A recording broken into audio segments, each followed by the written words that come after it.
welcome to everyone. I hope you all are doing very well, and you had a very great day at work today. For us out here, it is a holiday. Today is our Labor Day, or known as Workers' Day in the Gambia, and it's a holiday for us. And so I thought, I will have a brief Facebook Live with folks here on the rundown to the 2026 elections, and in relation to many of the things that people are seeing on the internet, particularly about a replacement for Barrow. And I have seen, and I continue to see a lot of noise and suggestions being made on who to replace Barrow and all that stuff, and some making arguments about getting a youthful president, a younger candidate for the presidency. All that is being heard, and all that is good. But then, you see, in life, it is very important that we, like my godfather usually says, that the world is 3 days: yesterday, today, and tomorrow. And I equally believe in the same thing, but in the other way around. Like, in the past, the present, and the future, based on the occurrences of what happens. I believe in the existence of 3 very fundamental, guides in life, and the guide for the, from the past, the guide for the present, and the guide for the future. What you have encountered in the past should serve as a guide for you to do better, and what you experience in the present,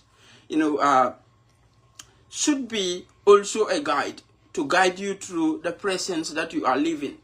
And that presence, together with the future, with the past, should also, combinedly be a guide for the future.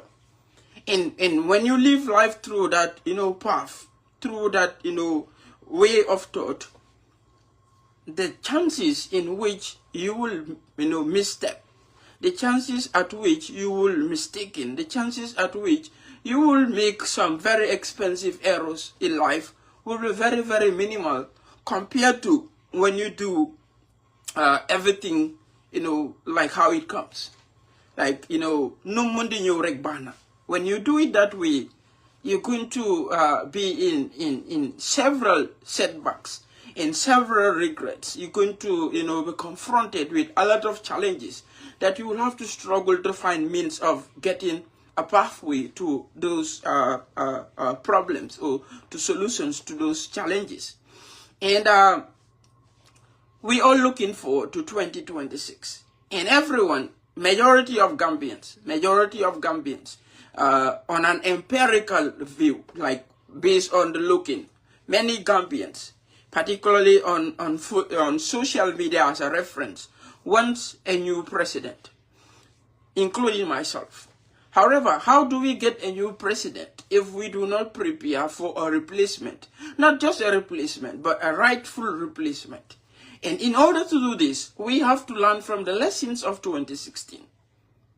That's why I said it is important for us to have the past as a guide, the present as a guide, and both of the past and the present as guides for the future. How do we get a good replacement for Barrow if we do not prepare and do not work on addressing the very mistakes that we had of the past, which is 2016. 2016, majority wanted a new president because Jammeh has been there for 20 years, for 22 years. And so, majority wanted a new president. A new president, not just to majority wanted a new president, but a number of that majority wanted a president that will provide a continuity of governance. I said this in 2017, that government is a continuity. That's why you still have the executive. That's why you still have the judiciary. That's why you still have the legislature. It doesn't matter who is president, but those three arms of government will always be there because it is a continuity. The person comes and then forms his executive, gets his members of the judiciary appointed. The legislature gets people voted in, and then it continues. But then you cannot get, you cannot just settle for anybody as a replacement of Barrow, just like we did in 2017 or 16. That is risky. And number two, that is very costly. All of the consequences, all of the things that we are experiencing today and crying about and making noise about, endless noise about, are the consequences of what we did in 2016. What we did in 2016. When you apply for a school, you don't just apply for a school because you want to get a school. You apply for a school that you think is best for you, the school that you want. That's what everybody does. When you're looking for your wife, you look for a wife that is best for you. You don't just look for a wife like that. Any wife. You don't just look for any husband. You don't just buy any car. You buy a car that you want. You look for a wife that you think meets the criteria that you need for a wife. You look for a husband that meets the criteria that you want for a husband. You look for a job that meets what you want to do in life. So everything that you do in life has got, a criteria of yours that you want to fulfill, that you want to tick to be sure that it meets all of these. This was not the case in 2016. And the consequences of that is what we are living through. In life, it is very good that we take responsibility. Like myself, for example, when I do something that, I say something, for example, and then later get corrected that what you said is not right. I go back to admit that what I said was indeed not right, and I apologize for saying that. You take responsibility. In taking responsibility, you are only growing better than you were. And that is the first thing that we all have to do as Gambians. We have to take responsibility of not, making a very good choice of a replacement in 2016. That's the first responsibility we all have to take. All of us Gambians, whether you voted for Barrow or you didn't vote for Barrow, all of us collectively have to take that responsibility because we accepted him as our president.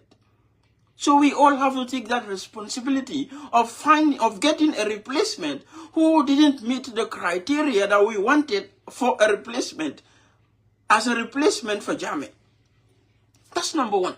And number two, we have to understand that if we are accepting responsibility for that mistake, we must as well learn from that mistake. You don't just have to accept responsibility for making a mistake and go back to doing the same mistake again.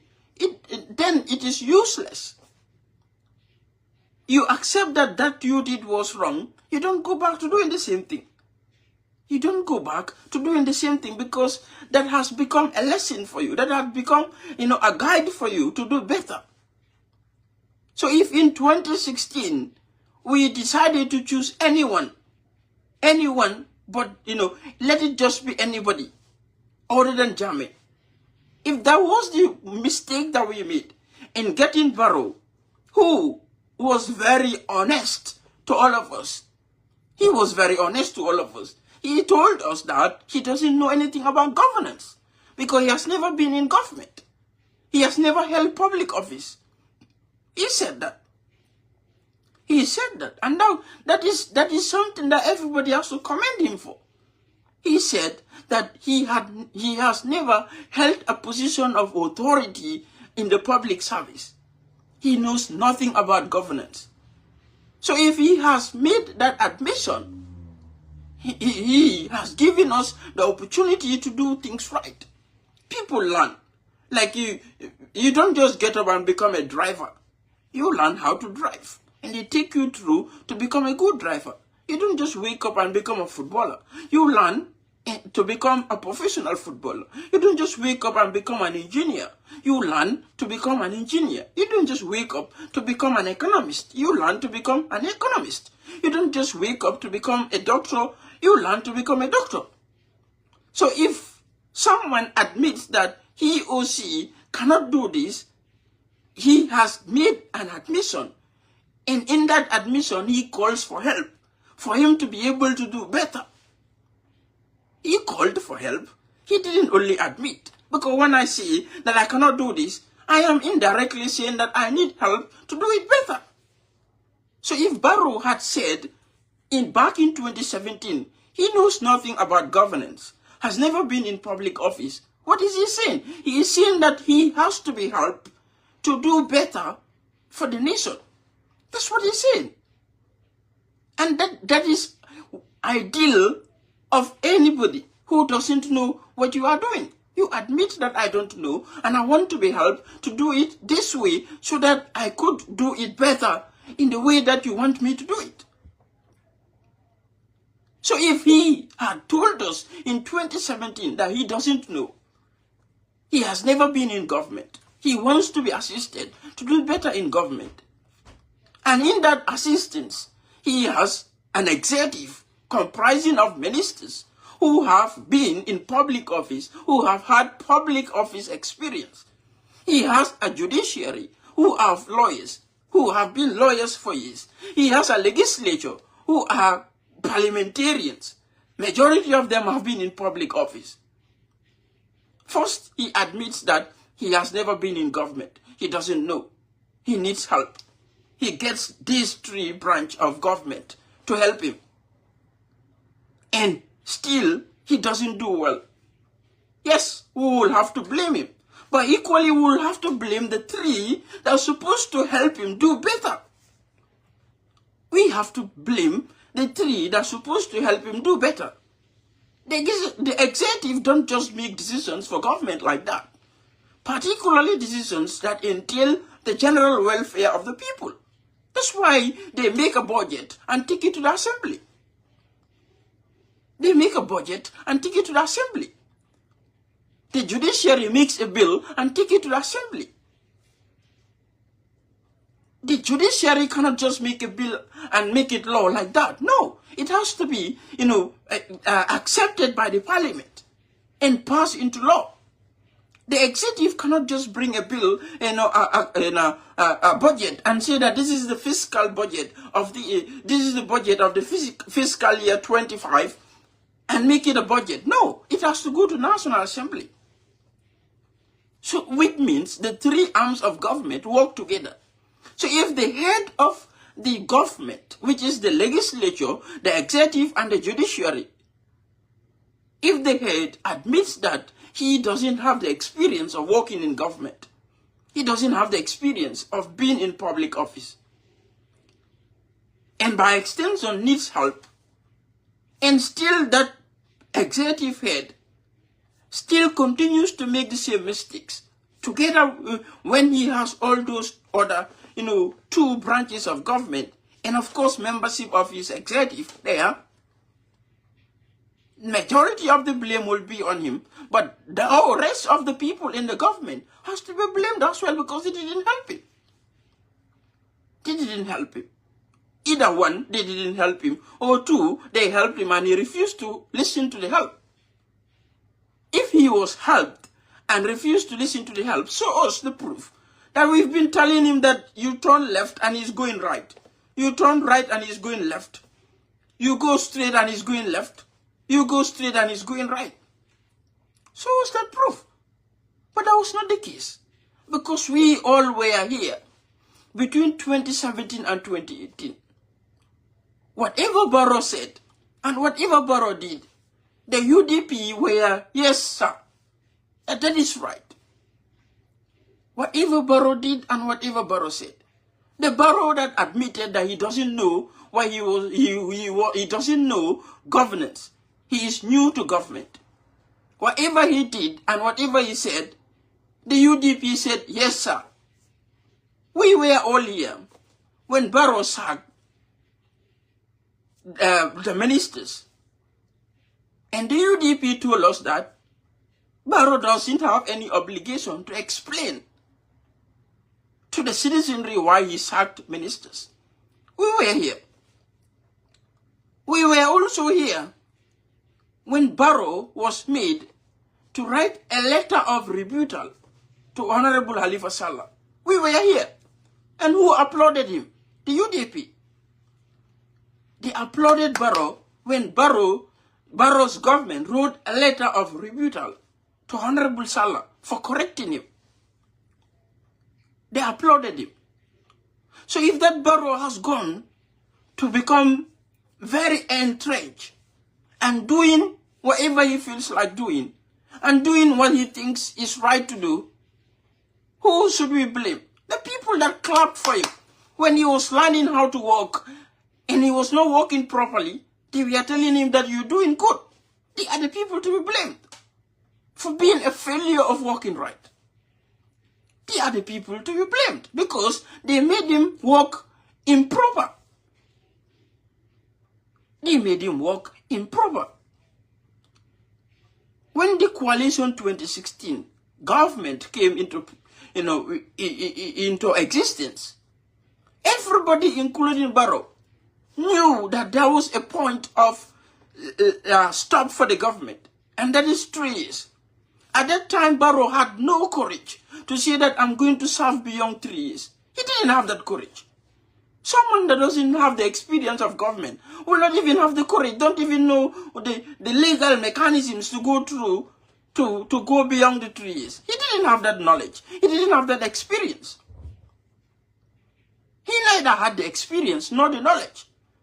But who were the people that told him that he is entitled to a 5-year term? The UDP. The UDP told him that he is entitled to a 5-year term. We are still talking about the past. The UDP told him that he is entitled to a 5-year term and that the MOU is non-binding, that he is entitled to a 5-year term. If I meet with you or you come to my house and you tell me that you need $50, that you're going to give me, let me lend you $50. In that, 1 week time, you're going to bring back the $50. If I give it to you, you're going to give me back the $50 when 1 week is up. It doesn't matter whether we got a contract signed, because there was an agreement that we made that I give you $50, after 1 week, you're going to bring it back. But the UDP told Barrow that he is entitled to a 5-year term. And later on, we had Fabu Sane said that they knew from the very beginning that they just used the rest of the coalition partners to get the presidency, but what they wanted was a UDP government of 5 years. That's what Fabu said. And it makes sense because it aligns with why the UDP insisted that Barrow has to serve for 5 years and not 3 years. It aligns with that and makes a lot of sense. It makes a lot of sense why, of all the membership of the coalition 2016, only the UDP said that Barrow will serve 5 years, and the rest said, no, we said 3 years. That aligns with what Fabu Sane said. And it made sense. It made more sense when Barrow sacked the UDP 15th March 2018. And then they went back to joining the coalition member stance of 3 years. It makes more sense. It makes more sense that what Fabu said, that it was supposed to be a UDP government for 5 years.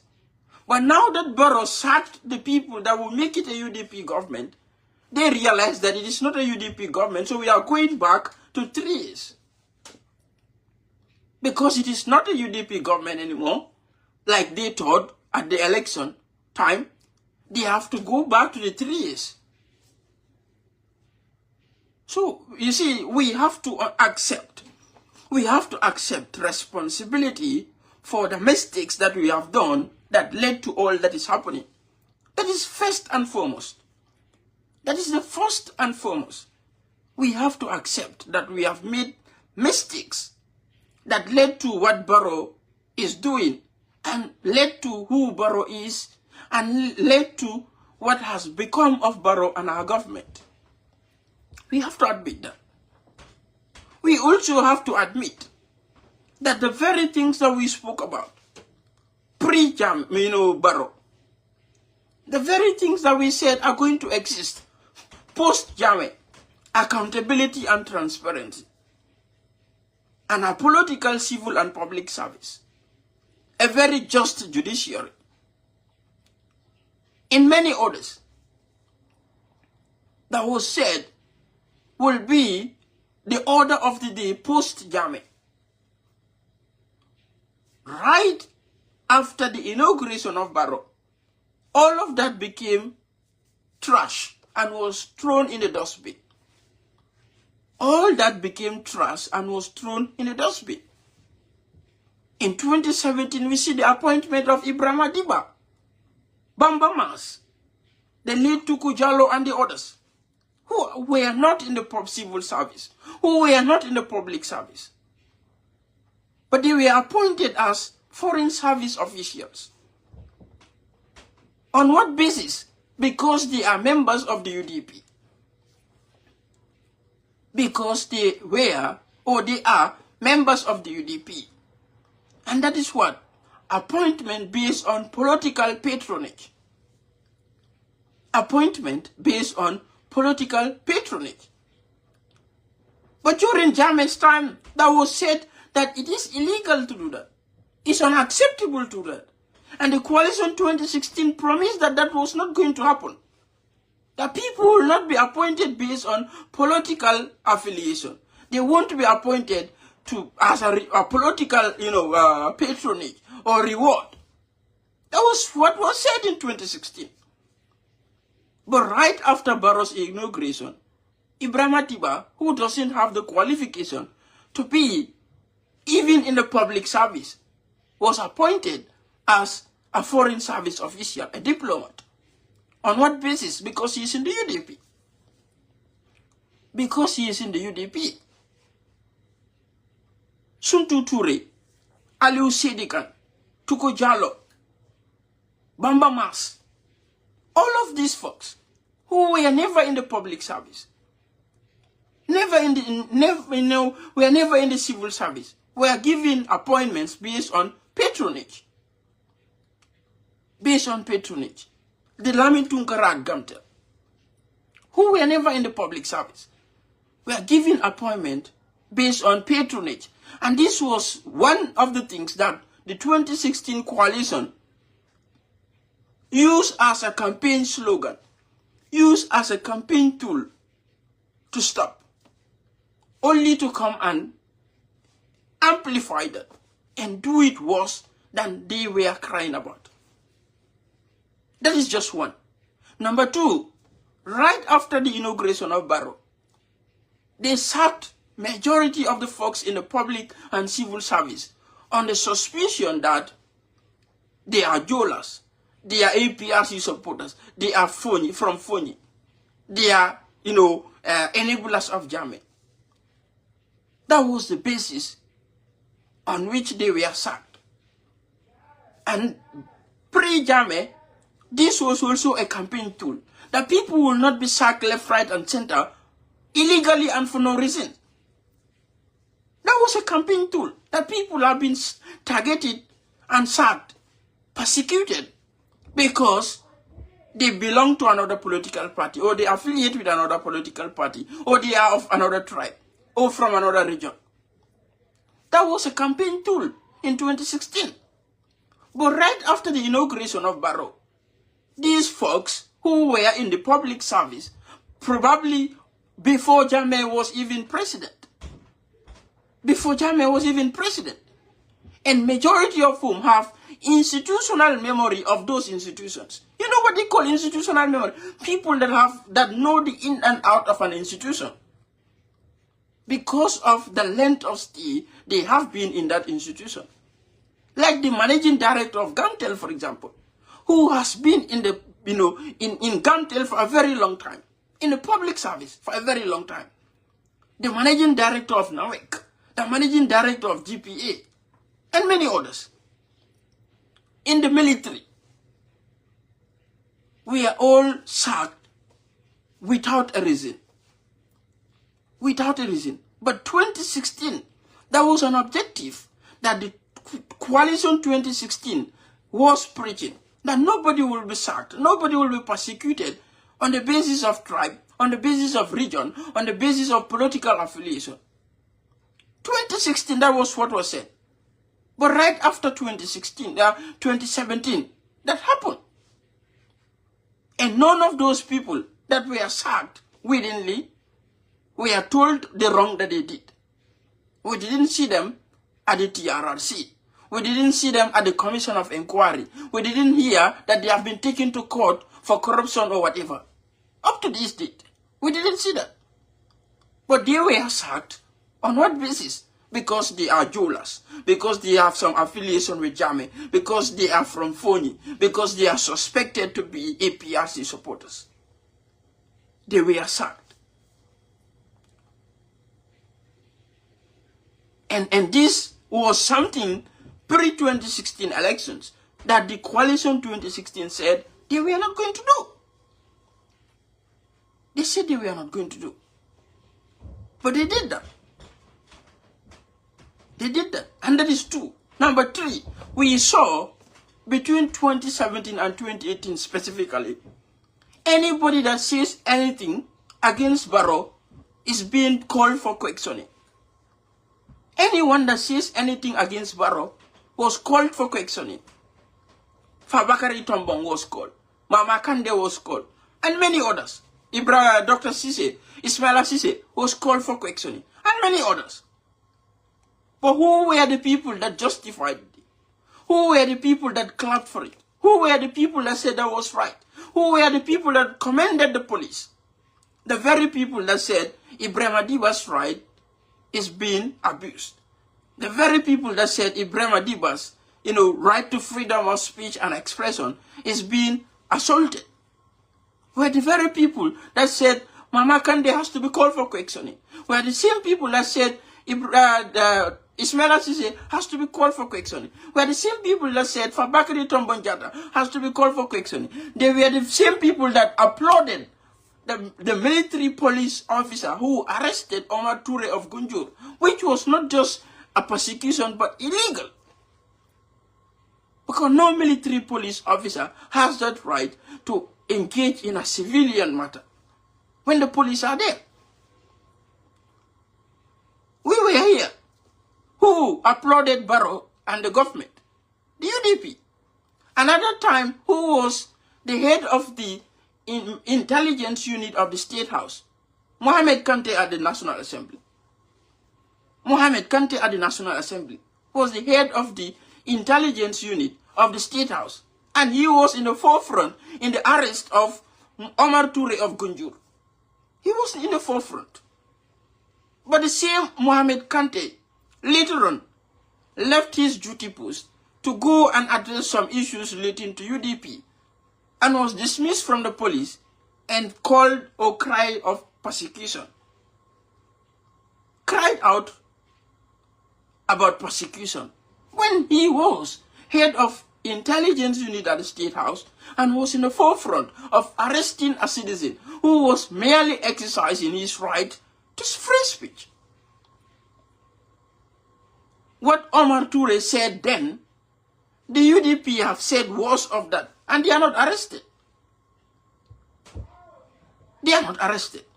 Lang Sonko, that everybody is making, taking as a comedian when he's not well, is every day saying all kind of things to Barrow. Worse than what Omar Toure said. And he's not arrested. He's not arrested. He's not arrested. When Barrow chartered a private flight to New York City for the UN General Assembly meeting, Who applauded Barrow for being, for engaging in such wastage? UDP.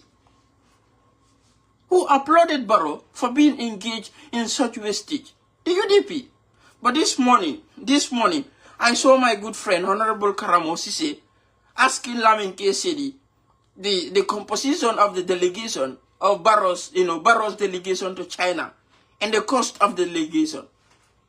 Karamo asking Lamin Sise that, Lamin Kesedi that I saw that this morning on my timeline.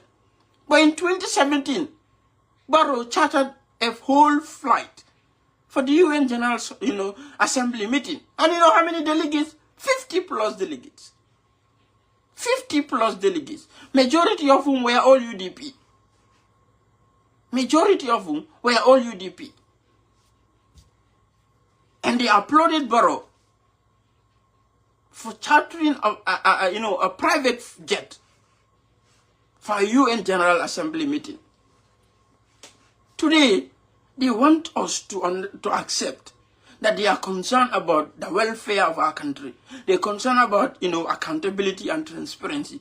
They're concerned about justice and human rights. They're concerned about democracy and all that kind of stuff. But when we saw 2017 is just yesterday.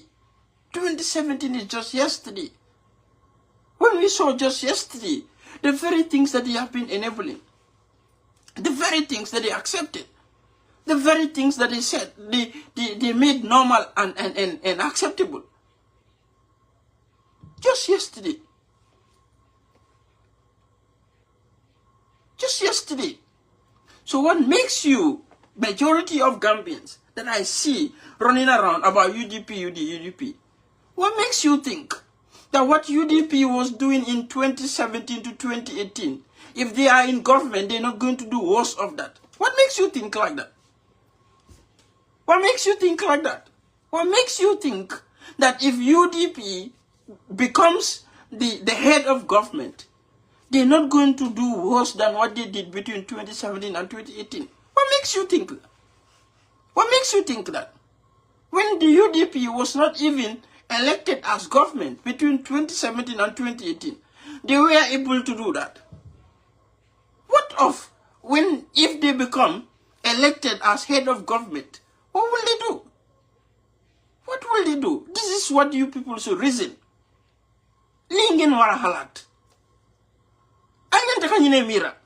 You see the human being. There is no human being that is better than the other. Because all of us have 5 common senses. All of us. There is nobody with 2 heads or 10 common senses. 5 common sense in 1 head. All of us. That is what we have. And we are supposed to use our head, our minds to reason. We're supposed to use our minds to reason. The person that has never had an experience is the one that you don't have to blame. The one that had an experience that's supposed to teach him or her a lesson. Whenever that repeat happens and he or she accepts it, he or she has to be blamed for it. Because he has already had an experience that he's supposed to learn from.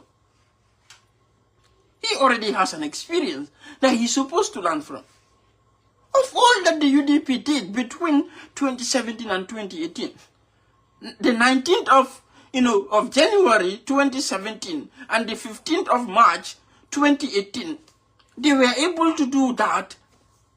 I could write a book of what they did. I could write a book and not finish saying or narrating or putting to paper what they did between 2017, 19th of January 2017 to the 15th of March 2018. I could write a book and still have more to write about. You all witnessed that. You all witnessed that. Even the democracy that they talk about. In 2017, it was how will I call it? It was more or less like an abomination, a taboo for the APRC folks to even show that they are APRC folks or other, parties. Everybody has to express or pretend to be a yellow for him or her to be accepted, for him or her to have something to say. Here on Facebook even. Here on Facebook. People were insulted here on Facebook and said all kind of things. Between 19th of January 2017 and the 15th of March 2018. You all witnessed that. But how then do you think, with all that the UDP did during that period, with all that they did during that period, and they were not elected in government, if they are elected in government, they will not do worse than that? What makes you think that? What makes you think that way? What makes you think that way?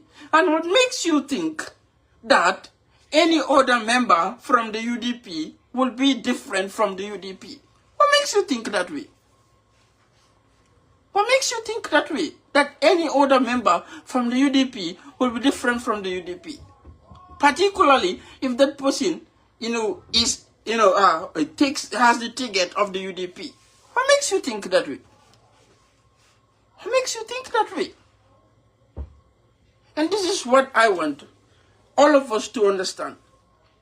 We have had experiences of the past that are supposed to guide us, and the experiences of the present that are supposed to guide us collectively decide what is best for the future. And I said many times that Barrow and Talib have got more of similarities than differences. Barrow and Talib have got more of similarities than differences. You don't have to be, an extraordinary person. You don't have to be, whatever, it is, to understand and see the similarities between Barrow and Talib. Number two, and number one, they are weak leaders. Both of them are weak leaders. And that is demonstrated. Everybody sees that. The weak leaders, both of them are weak leaders. Number two, both of them do not have the experience of leadership. They say Talib was at KMC for 5 years. He doesn't have the experience. The folks at KMC, you ask them, they're going to tell you. It is not Talib that runs KMC. KMC is being run for him. He doesn't have the experience. A person with experience, when he or she articulates, you know that this person is speaking from experience. When he or she articulates, you know that this person is speaking from experience. Both of them are inexperienced. And both of them are easy to be manipulated. They're very easy to be manipulated. They're not like the kind of, leaders that you will say no. They're not that kind. Talib and Barrow are not that kind. That will say no, that no, it's not going to happen. They are more of a yes sir leaders than no. And you see, there is difference. There is very clear difference between a leader and leadership. Very clear difference between a leader and leadership. Everybody could become a leader. Everyone could become a leader. You could be chosen to be the leader of your campaign group. You could be chosen to be the leader of your village development committee. You could be chosen to be the leader of your mosque committee. You could be the leader of your church committee. You could be the leader of your youth group. Everyone can be a leader. But the leadership, the process of leadership requires a skill set. Requires a skill set. And in that skill set includes integrity and authority. Includes integrity and authority. You must have integrity. You must have the virtue of integrity in you to demonstrate empathy, to demonstrate fairness, to demonstrate the listening, the communication skills, etc., etc. And you must have authority. You must have the voice to say that, hey, no. You see, even in our own households, the head of the household, everybody will say, yeah, he's a very kind dad. He's a very easygoing dad. But the day that the dad pulls his face, everybody in the household will know that today is not a good day. That's authority. That's authority. The day that the dad pulls his face, everybody in the household will know that it is not a good day. Or the day that the dad says no, everybody knows that it is not a good day, because that is authority. That's authority. And both Barrow and Talib lack that. That's why, in KMC it is anything. In Barrow's government is anything. Because they lack authority. And majority of the people, majority of the leaders that have authority are often mistaken to be authoritarians or dictators, because they have that trait of authority, that quality of having a voice, an authoritative voice, a voice in which they could say, no, that we're not going to do it this way. We have to do it this way because ABCYZ. Because ABCYZ. And like I said earlier, we don't have to make the mistake of what we did in the past. We don't have to repeat the mistakes of the past if we want to do better. If we want to do better in 2026, we don't have to repeat the mistakes of the past. We have got a lot of folks in the Gambia who have the qualities of being very good leaders, who have the qualities of doing very well for the country. We have that. But we must not settle for admiration, that everybody likes this person, everybody shouts about this person, that he has to be the leader. No. That everybody shouts about this person, he has to be the leader. No, that is not what is leadership. That is not what is leadership. And that is not how you choose leaders. That everybody shouts about this person, he has to be the candidate, he has to be the president. No, that's not how it is done. That it was how Dr. Sisi and the others became presidential candidate. This guy, how will I call it? Esafal and the others became presidential candidate. Because everybody likes them. Because everybody says they make, sweet talk and all the kind of stuff. That is not leadership. That is not leadership. That is not leadership. And this is why I want people to understand that we don't have to be fooled and fall for the Talib noise that is happening on the internet and repeat the mistakes that we have heard of Barrow. The reason why, I'm going to tell you this. The reason why Barrow is struggling is because Barrow is in the hands of a mafia. And this is not just peculiar of the Gambia. This is not just, ideal of the Gambia. This is, politics in general and all over the world. It's politics in general and all over the world. From the north to the south, east to the west. It's politics in general. In each country, and in each presidency, there are a handful of people who are rarely seen in the public, who people rarely know about. You could meet with them in the street and don't even know who they are. But those handful of people are the ones that direct the president. They are the people that manage the president. By extension, they are the people that are the heads of states of government. They are the people that run government. And it happened all over the world, not just Gambia. In America, in the UK, in France, in Germany, in Russia, wherever. There are a handful of people who manage the president. They are very influential in the direction that the president acts upon, on what the president does.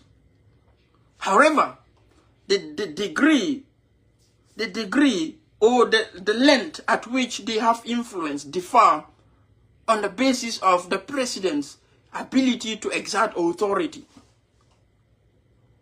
The level of influence differs on the basis in which the president has, that ability to demonstrate authority. Like they will provide influence, put in pressure, but his ability or her ability to withstand that pressure and make decisions sometimes against those pressure is what differentiates the president. Unfortunately, Barrow doesn't have that. Barrow doesn't have that. A handful of people are running the government in the Gambia. Barrow is just ceremonial president. He is the head of state. He is the elected president. But a handful of people are the people that are running the country. And you and I cannot see those people. You and I cannot see those people. But the people that are in there with the presidency see those people and know those people. They see those people and they know those people. And they see them every time. They are the people that run the government. For a country like ours, we need a president who has the authority to say no sometimes. Who will say no sometimes. If not, our country will continue to be in the state that it is, wherein those that are less privileged, those that are, unfortunate to be poor and unable to reach, the height of their wishes, will continue to be struggling. While the ones that are fortunate and had the privilege of, sitting up there will remain seated up there. Will remain seated up there because of the nature of how governments work all over the world. The nature of how governments work all over the world. This is why when the people that understand very well, don't blame Joe Biden about Israel. The people that understand how government works, don't blame Joe Biden about Israel because they know that he doesn't have, the means to withstand all that pressure. Because that's how government works all over the world. It's a network. The president is just the one you see in front. But there is a huge network behind who directs the presidency on the path that he has to follow. And majority of the time, and in places that are very serious, if the president deviates, it could cost him not just the presidency, but his life. That's how serious the office of president is. That's how serious the office of president is. And so we have to have a president who has authority, who can say no at any cost. Who could say no at any cost. And in countries like ours, the Gambia, where we don't only have pressure within, but we have pressure outside, we have to have a president who will be able to say, no, I cannot make decision now. I have to take a week to think about it. I have to take a month to think about it and know the consequences it will have on my people. We say, no, this one is non-negotiable. We're not going to negotiate this one. I'm not going to take this one. Because it is a no-go area for my people. No, this one I am not going to discuss about it. Yes, this one is something that I'm going to take. I don't even need, a second to think about it. That's the kind of president we need in our country. Someone who will be able to withstand the external and internal pressure. But if you have a yes sir, yes ma president, the status that we are in the Gambia will continue. Because it is yes sir, yes ma. Whatever comes will be what will happen. That is why we have to be very careful on who we choose as presidential candidate. It shouldn't just be by virtue of admiration. If it was about admiration, every president would have been the most handsome or most beautiful person. No. Because if you look at it, majority of the presidents are ugly people. It's not just about being admired. It's about the skill set, the ability to exert authority, the ability to say, no, we cannot do it. We will not accept this. We're not going to tolerate it. The ability to speak when he speaks. Everybody in the meeting room, when he speaks, everybody listens because the president is speaking. When he visits an institution, everybody there will feel that the president has arrived. That's the kind of leadership that we need. That's the kind of leadership we need. That when the president comes to visit an institution of the government, everybody in that institution knows that the president has come. That's authority. But if you do not have authority, you can't do well. You can't do well. And having authority is not about bravery. Authority and bravery are different. When you mistaken authority with bravery, you become very abusive. If you mistaken authority for bravery, you become very abusive. Authority is the ability for you to decide and be very firm on the decisions that you make, even when they are unceremonial, even when they are unpopular, even when they are hugely unacceptable, inasmuch as you know that that decision is for the good and the greater welfare of the people. You stick firm to it. That's authority. And this is number one weakness of Barrow. He doesn't have authority. I watched a video not long ago that he said he is not going to be do lifino come kani wala dafaneka jahatu or something like that. But the people that watched that video, particularly in the public service, they were laughing because they know he was just talking, but he's not going to do it. They were laughing because they know he was just trying to exert authority, but he doesn't have that quality in him. He doesn't have. And the worst thing is that his vice president and him are the same. They have the same quality. That's why his government is very poor. We have to have authority, a president who has a voice. Authority and arrogance are not also the same. Authority and arrogance are not also the same. Like Isafal, he doesn't have authority, he has arrogance in his voice. Don't ever tell me this. That is not authority. Don't ever tell me this. Don't ever do that. That's not authority. That's arrogance. I don't want to hear it again. That is not arrogance. That is authority. We need to have a leader that has authority, who has integrity and is bothered about integrity. Like I said earlier this morning, in our country, majority of us are not bothered about what is right or what is wrong. What we bothered about is who did right and who did wrong. You could say that Barrow's government is very corrupt. But one minister in Barrow's government is a good guy. He is not corrupt. He is a great guy. He is this, he is that.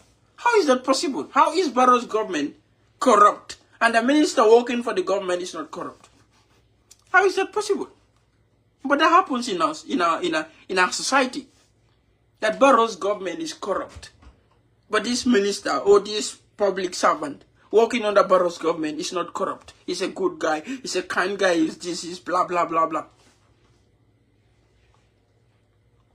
Oh, you don't like this guy, even when the guy is doing good. You say, oh no, this guy is a bad person. He's not a good guy. He's this, he's that. Even when he says good, even when he does good, even when what he did is beneficial to you, you still say, no, he's bad, he's not good, he's this. That is part of our political challenges. It's part of the challenges that we have as a country. And we see that every year. The reason why we have that is because we lack patriotism. To be better or to be patriotic, you have to have civic knowledge. You have to have civic awareness. And the civic awareness helps you restrain your emotions. The reason why people, say, kid of a bun, kid out, kid of a living, is their emotions. It's their emotions that pushes them to doing that. Kid of a bun, kid out, kid of a living. Ki su defee lu bon sax ne kubala defu dara ki ñu ko tuuma rek li fi no. It's the emotions that pushes them to do that. But the civic awareness and knowledge helps you suppress that emotion. It helps you suppress those emotional urges. It helps you be able to hold on to your emotions and decide better for whatever situation it is. And that is what we lack in our country. That is what we lack in our country. People don't have the civic knowledge. That's why everything is politicized in the Gambia. Even help is politicized. Even help is politicized. Everything is being politicized in that country because we don't have the civic knowledge.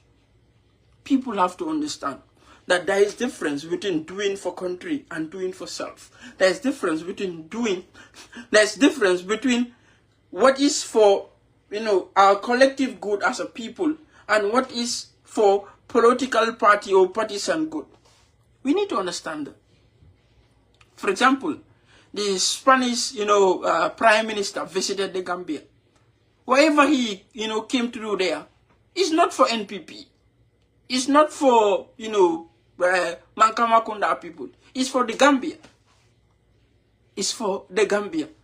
So whoever and whichever party you belong to, you should understand that that person is visiting for the Gambia and not for NPP or for Mankamakunda or wherever. But if you do not have the civic knowledge and awareness, you're not gonna see it that way. Even if Joe Biden visits the Gambia, you will see it as NPP. You will see it as NPP. And that is civic, a deficiency in civic knowledge. This is why I have always been advocating for the reinstatement of civic awareness, civic knowledge. People have to have civic knowledge to understand what is supposed to be done for the greater good of society and what's supposed to be done for, political party or for myself or whatever. We need to understand that. Just like this flooding that is happening, even when it is affecting everybody, the flood doesn't know whether you are UDP, you are NPP, APRC, Citizen Alliance, GDC or whatever. It doesn't know that. It gets into your house. You soak yourself in the water. The water doesn't know whether you are UDP or NPP or APRC or GDC. It doesn't know that. But we still politicize that. Instead of collectively addressing that, we still politicize it. Ideally, when such flooding happens, representatives from both the central and local government should make a joint task force and visit the affected victims, visit the sites that are being affected, and discuss about means of helping, find solutions to that. But that is not the story of today. That is not the story of today. The story of today, it is UDP, it is NPP, it's central government, it's local government, it's this, it's that. And even the people that are being affected, will also be on the same. It's NPP, it's UDP, it's NPP, it's UDP. That's not how people are supposed to be, as citizens are supposed to be. But that happens because we don't have the civic awareness. You don't have to sit in a classroom to have civic awareness. And this is why I've been advocating that we have to have a radio program. We have to have a radio program, broadcast in English, in the local languages, all of the local languages. That today we're going to talk about environmental health. Rubbish, trash management or garbage management. That is the civic awareness topic today. So we're going to run that in all the local languages throughout the week.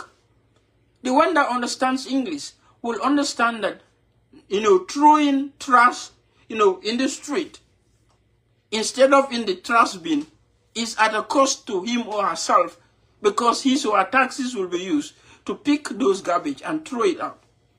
Explain to them the cost in terms of health and finance for managing that garbage. They understand that in all the local languages. So the person that understands Fula will not say I didn't hear it. The one that understands Sere will not say I didn't hear it. The one that understands Maninka won't say that I didn't hear it. The one that understands Manjako will not say I didn't hear it. The one that understands Wolof will not say I didn't hear it. The one that understands English will not say I didn't hear it. They will understand that the topic today is about environmental health and specifically waste management. That it is ideal for everyone to have a waste bin at your house, a trash bin at your house. You don't throw your trash out like that. You put it in a trash can. When KMC, BCC, Mansakonko Area Council, Basse Area Council, Kuntawuru, Kerawan comes to pick the garbage, they don't have to struggle to do it because it's already in a bag and you separate. You teach them that. For this week, that is what we're going to have. The civic education hour. 1 hour. Monday, 1 hour in English. Tuesday, 1 hour in Wolof and Madinka. Thursday, 1 hour in Manjago Sere. Friday, 1 hour in Jola. Like that. On civic awareness, specifically on environmental health. You talk about that. You talk about what brings flooding. How to avoid flooding. Help the people understand that you cannot go by a swampy area and make it a compound because when it rains, the place will flood. You explain to them that the country is, it's below sea level. You get closer to the sea, the water, it rains, the water comes, it floods you. When you are buying a plot of land, you look for this place. You look for this. You know that the water table in this place is very, is close to the ground and all that stuff. That is civic awareness. You're teaching them to understand. To prevent the cost that government will make on some of those things. Next time, you provide awareness, civic awareness on the importance of seeking early health care. Why it is important that when you have a headache, you don't just go to the pharmacy and buy paracetamol. You go to the hospital or to the clinic or to the health center and know what is the cause of the headache and treat the cause of the headache.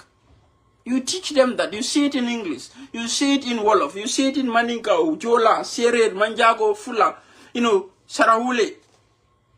You do that for the whole week. And these are recorded programs that the people could, listen as frequent as they can. The next time you have another civic awareness program on the importance of, promoting intra-trade promoting inter-trade and helping improve our economy. Why it is important that everybody has to be engaged in trade, help in improving, our economy and also, being engaged in business, export and all that kind of stuff. You teach them that. Then you don't have to have $1 million to be a businessman or a businesswoman. Now even $50 you could be a businessman or a businesswoman. You do that. Next time you teach something else about law and order. That everybody has a right to go to the police station. The police station is for you. That when someone troubles you, you don't have to take the laws in your own hands. You go to the police station and report your case there. And follow up the case to make sure that the police does its work. You say that in English, you say that in Wolof, say that in Fula, in Mandinka, Manjago, Sere, Balanta, Jola, Karondinka, Sarawule. You teach the people that this is how to maintain law and order. That when you see something abnormal in your neighborhood, you see someone there whom is not part of this neighborhood. They could finish. Ayati janti. Mbuka manyi mari suti. Yeta ya report police. Nga dem report ko police. Ki mu nge ñew suñ dekandor. Mu nge ñew suñ bori koñ. Wala mu nge ñew suñ koñ. Te ken xamewut ko fini. Lu moy ñew fini lañ xamut. It is the responsibility of the police pour ñu ñew. Laccé ko lu moy ñew fofu non. Lu moy uti. Ñin kanana na ma fongoto janda bi jam malong moma suté jam moma la ka abutana dami. Yeta ya report police. Police uli na nang ya ñini kay kana munel la jam. That is community policing. That is community policing. The people, such a katune kasi dikabi, sunya role, sungol munol be sate kono, sunya role be caring. It's because of that, lack of community policing. Such a kati, they come around the neighborhood. You see them. Iti moje, korda nyatilingola, wala, fankoto je, konyoto je, ha? Ye moji je mi yalong itama sute, iti yalong ko ñu mari mombojang. You marry Mumbojang. What you catch sirinje. You don't care. Until when that person does something. Hey, to yalen kajinu jane. Ikajinu jane mabay. Ikajinu jane mabay. You have the police hotline. You see the person loitering there who is not part of the community. He doesn't live there. Nga jisko, nga amni kini hame uloko, dekut si konbi. Nga jisko bena yon, yari yon, nyeteli yon. Latte ko lo fi ut munut lawa lumo ut fini all police ñu latte ko because lolo may liggéey police, and that is community policing. But people could only understand that with civic awareness, knowledge. Here when something happens, everybody knows 911. Everybody knows that when they see something like they call 911, next the police are here, the next minute the police are here. That's civic awareness. Community policing. When we have that, everybody has that knowledge in the community, all of these crimes, these, nonsense, jamburi, such as bagasa, because they will not have the space. They will not have a space. Such a cut. The family jana. The fanubu. The fani kadi ut fumoy nobu. While in solen ko aye fumoy nobu. Du ko muna am no len ko muna aye moy ko len gis le ko xamne xamew len ko ci koñ bi rek ngeen report ko ci police daxalen ko su nanguté dem ngeen call police liggéey police la pour ñu ñëw daxako lolu su amé koñ bu nekk rek ay sàccakat yu ñëw wani ay reyante yu ñëw wani yeb dafa jé it is going to be history. Next minute you talk about, some other important things. And that will be a continuity. You do that 1 year, 2 years, 3 years, 4 years. The president will not have anything to say to us because we are all informed. We would have already become very informed. Soon in the Sakumalo, Nane Sanilen Makata did it. So long in Sakumalo, because Sakumalo bo indi, soon Halis, Najil, Jenda Sakumalo. Because they got the knowledge. They understand that the taxes that they are paying, the president is the custodian of that taxes. So jile halis we wono jenda sakomalo indi lenko. Sen halis wila jil. Jenda len sakomalo. So ko am ham bobu non. So ko jenda le sakomalo tami sani karta su jote. Nga jenda sakomalo indil ko daf la ma didit. Buguma ko. Suma halis nga jël jenda sakomalo. Suma halis nga jël jenda sakomalo. But civic knowledge is what will help them know that. Lolo may tan yumana ham lolo. Like me, kendo manyu wane, nana jon nangam, punga, support kini ilifin fali. Paka hamne ne lolo rin makom now. You cannot tell me that. So fuck you program. We have a radio, a national radio. Fuck you program. Civic hour. That every, day, there will be an hour every day that will have a broadcast on a topic of civic importance. A topic of civic importance. Ne so nekk ci moto bi so lekke lu munde lekka ba pare bul sànni mbalit bi ci yoon bi nang ko tiyé so égé sa kër nga def ko ci trash can bul lekka ice ba pare nga sànni mbuus bi su sànni mbuus bi KMC dañoo fee nit ñi ñu fordulu non xaalis bi ñoo fee sa lempo bi la ñoo jël ñu fee ko soo ko sànniwutee foofu noonu xaalis si lempo boobu noonu dañ ko jël dugal ko si leneen lu laa njëriñ suñ tuuree xeer si yoon bi pour ndox bi bu mu yaxa yoon bi soo demee tiba suuf boobu noonu dangaa yaxa yoon bi te soo yaxee yoon bi ndox bi dafa taxaw ndox bi su fa taxawee li fi noonu lu nekk yoon bi dafa yaxaw ndox bi dafa taxaw su dafa taxawee dugga sa kër wala nga mosquito lifin sa malaria sa su fa yooyi taxawee They could even teach you. Ne, suñ la ne 25 by 25 mooy sa kër. So it's some fence. Baruloo romba 25. Because 25 by 25 mooy sa kër. 25 by 25 bi mooy foofu noonu dafa war a am yoon. Yoon boo xam ne moto yi dañ faa mën a xëcc. Nit ñi dañoo mën a dox te moto yi di romba. 25 by 25 mooy nga em fu fence bi war a fuñ la emal.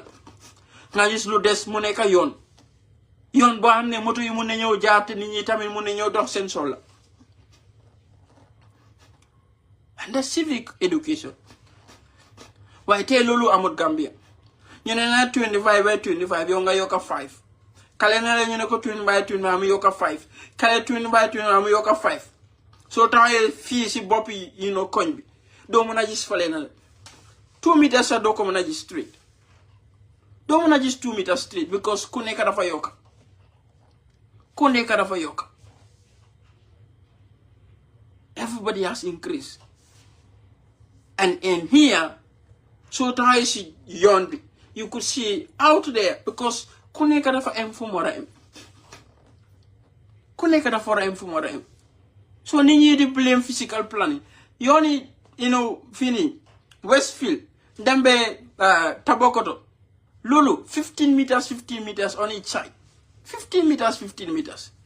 Ñena ko lifino nit ñi ñoo jël bàyyi seen kër yi dugga si biir yoon 15 meters by 15 meters. 15 meters by 15 meters. Man doomi Fajikunda la. 15 meters by 15 meters on each side. ñu lekka yoon bi dem ñeneen ñi dañ dem be indi yow nga am sa kër bi em fii nga ñëw sampa bitig bi nga def ko si yoon bi nga jël bitig bi def ko si yoon ñu toj bitig bi nga naan ne nguur gi dañ ñëw toj leenoo fooy dundee ak kii na fii du ko fa leen ba pare yow nga xam ne foo sampa bitig bi foofu yoon la. Go to their sketch plans. You're gonna see that the sketch plans show where they're supposed to stop. Where they built canteens and shops are on the road. They built those shops and canteens on the road. On the road. When the Latrikunda Westfield Tabokoto road was just one lane, like motorway, bii dafa dem ni bii di dem ni soo duggee si moto Tabokoto soo génnee sa loxo bi soo moytutee moto bi dafa dama sa loxo bi. It was not the way it is right now. One was just one lane. This one goes this way, this one comes this way. It's supposed to be dual carrier lane on each side. Wide one. But that couldn't be because the people encroached the road. You see, Ahmadiyya Hospital. Ahmadiyya Hospital. This is a fence be from M. Fufula Warona M. Dembe Westfield. And from there, Beta Bokoto. You see this place. Serakunda East Park. Where the fence stopped. Fufula Wara M. Dembe Falenen. That was how it's supposed to be. Why nyana ko ñu leka yoon bi ndox fu ñu lifinu drainage sa mënuñ ko am because di yoon bi yépp la indi nit ñi jël kër yi dañ jël yoon bi yépp mënuñu am drainage. You don't blame physical planning for that. You blame the people. And why? Because they don't have the civic knowledge. They don't understand. Ne ñoom ñu ne dañoo sàcc yoon bi fekk ñoom si seen boppal seen kër yi la ñoo gën a sonal. So flow de yon bubu non falando bi de duga si kër yooyu non fofu la ndobi de duga si kër yooyu non la ndobi de duga su flow de rek fofu la de duga bu ko dañ sàcc yoon suñ bayoon yoon bi wan dinañ don't am space pour def a drainage underground drainage boo xam ne nit ñi mën a ñëw dox si kaw and below it the water will flow below it, but that is not possible because people do that. And the same thing with the Battle Harden Highway. The same. Even Costa Road. The same thing was happening there. Costa Road, we don't even know Yoni Costa Road. We used to go through Banjolone, Gina Army Camp, them. Tambo no one lane, one lane. When they expanded it, the people also around Turntable started building shops close to the road. Liyep is because they don't have civic knowledge. Mota, manene duñ tànn président rek because borom ku nekk am xeewa turam borom ku nekk dañ ko dafa siiw and all that kind of stuff nekk président ak nekk ko siiw dafa uti. Presidency is a responsibility, it's a job. The job is not about being popular or being admired. No, that is not it. The job of presidency is having qualities of of meeting the responsibilities that the office demands or puts out. That's what it needs. So it's not about who is handsome. That is not the case.